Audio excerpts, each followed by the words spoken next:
Rasulullah pernah menyampaikan dalam satu majelis, tiba-tiba Rasulullah bertanya, "Wahai sahabatku, tahukah kalian golongan orang-orang yang mulia?" Maka para sahabat menjawab, "Ya Rasulullah, tentu saja para malaikat adalah makhluk yang paling mulia." Maka apa jawaban Rasulullah? Bagaimana mereka tidak mulia, sementara Allah Subhanahu wa taala menciptakan mereka hanya untuk taat dan beribadah kepada Allah Subhanahu wa taala.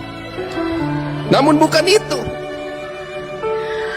Maka para sahabat menjawab lagi, kalau begitu orang-orang yang paling mulia adalah Nabi dan Rasul, karena mereka diutus untuk menyampaikan agama terhadap manusia. Maka Rasulullah menjawab, bagaimana para Nabi dan Rasul tidak mulia? Karena memang tugasnya adalah menyampaikan risalah kebenaran dari Allah Subhanahu wa ta'ala. Maka Rasulullah lama menundukkan kepalanya sambil meneteskan air mata. Hadirin yang mulia, ternyata yang disampaikan oleh Rasulullah, tahukah kalian bahwa golongan yang mulia itu adalah umatku yang jauh lahir daripada zamanku. Dia tidak pernah melihatku dengan matanya, tapi mereka beriman kepada aku. Bapak-bapak, antum-antum Pak, semuanya, antum-antum bisa nangis karena sunnah Pak. Antum-antum sebenarnya yang dirindukan oleh Rasulullah, dan ini yang membuat Abu Bakar cemburu hadir. Sampai Rasulullah mengatakan, tuba, sungguh beruntung liman amanabi, orang yang beriman kepadaku.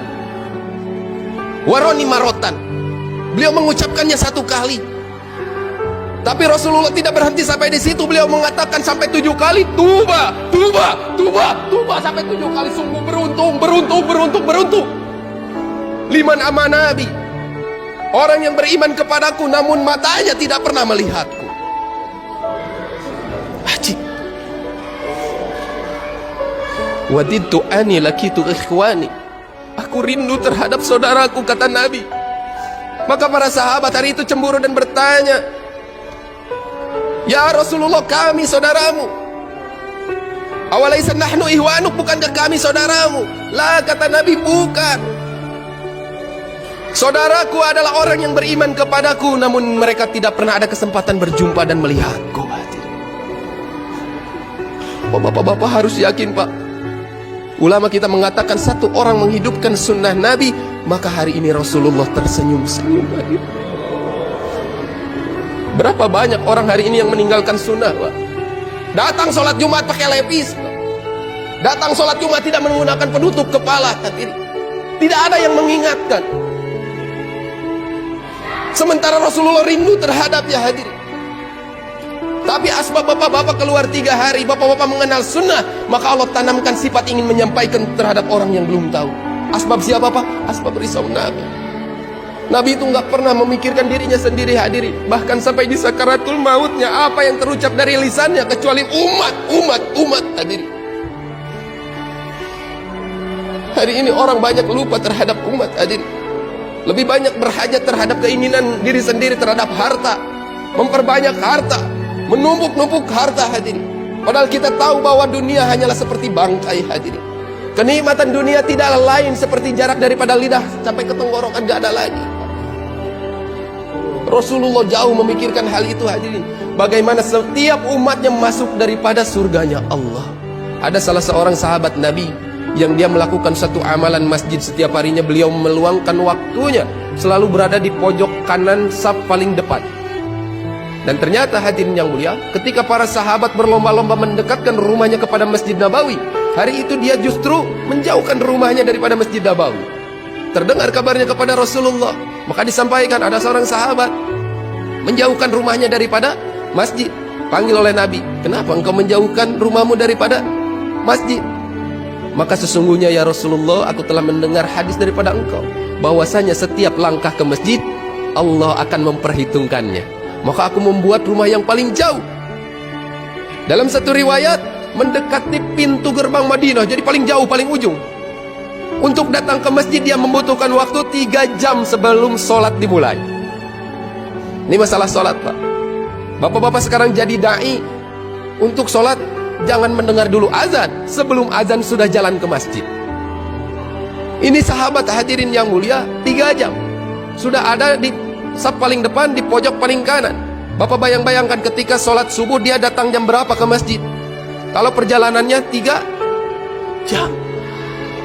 Sehingga Rasulullah selalu rindu hadirin.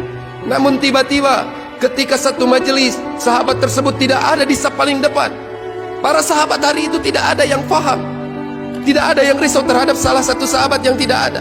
Ini pentingnya ketika kita menjadi imam, bukan hanya memimpin sholat berjamaah, tapi sebelum dan sesudah sholat berjamaah, kewajiban imam adalah memperhatikan makmumnya. Maknanya bapak-bapak pulang akan menjadi imam di rumah tangga, dan di masjid pun suatu saat ketika diperintahkan jadi imam harus mau, maka perhatikan setiap makmumnya. Maka Rasulullah waktu itu bertanya, kemana salah seorang sahabatku? Para sahabat menjawab tidak tahu. Setelah sholat subuh dilakukan, maka ditanya lagi oleh sahabat, adakah yang tahu rumahnya? Beberapa sahabat tahu, maka diantarkan. Rasulullah dan para sahabat melakukan perjalanan 3 jam sampai tiba ke rumahnya ketika waktu duha. Maka ketika datang ke rumahnya disampaikan salam, ada seorang istri yang menjawab dengan suara yang tegar, Waalaikumsalam, dan itu tahu adalah yang datang Rasulullah. Kemudian hadirin yang mulia, seakan-akan perempuan tersebut ingin memberikan sesuatu kabar yang aneh yang dia lihat terhadap suaminya. Maka dia bertanya, benarkah engkau istrinya salah seorang sahabatku? Benar. Kenapa suamimu tidak datang ketika sholat subuh? Ya Rasulullah, tadi pagi suamiku telah meninggal.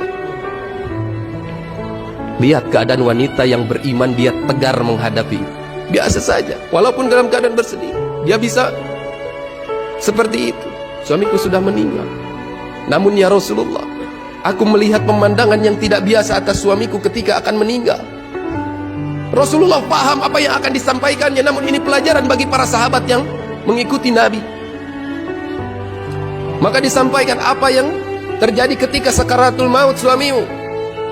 Maka istri dari salah seorang sahabat tadi mengatakan, sesungguhnya ketika beliau sebelum mengucapkan la ilaha illallah Muhammadur Rasulullah, beliau mengucapkan, kenapa tidak yang jauh? Kenapa tidak yang jauh? Kenapa tidak yang jauh? Dengan perasaan yang seakan-akan menyesal, beliau mengucapkan. Kemudian diikuti perkataan yang kedua, kenapa saya tidak berikan yang baru? Kenapa tidak yang baru? Kenapa tidak yang baru? Kemudian beliau pun mengatakan, kenapa tidak semuanya? Kenapa tidak semuanya? Kenapa tidak semuanya? Rasulullah paham.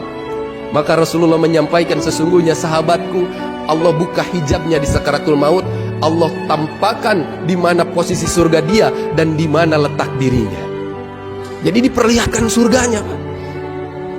Ketika suamimu berkata kenapa tidak yang jauh, karena Allah lihatkan setiap langkah pahalanya menuju masjid. Jadi setiap langkahnya Allah tampakkan pahalanya, sehingga orang di sakaratul maut dia menyesal. Kenapa langkah saya tidak lebih jauh? Kenapa rumah saya tidak lebih jauh lagi? Ternyata pahalanya besar sekali. Ini orang sudah di dalam surga tapi lebih menyesal lagi, hadirin. Maka yang kedua, kenapa tidak yang baru? Ternyata sahabat tersebut ketika akan sholat subuh dalam keadaan dingin, dia menggunakan 2 pakaian. Satu pakaian yang baru di dalam, pakaian yang lama dia gunakan di luar. Bertemu seseorang yang kedinginan, dia berikan pakaian yang lama. Ternyata di sakaratul maut Allah tampakkan pahala pakaian yang lama yang diberikan begitu besarnya. Maka dia menyesal, kenapa saya tidak berikan yang baru, yang baru, yang baru. Pahalanya Allah tampakkan dan letak surganya Allah tampakkan, hadir. Kemudian yang ketiga, kenapa tidak semuanya? Pernah ada satu orang yang lapar, datang meminta kepadanya ketika dia sarapan, dia hanya membelahkan sepotong roti. Maka dia menyesal, kenapa saya tidak berikan semuanya, semuanya, semuanya.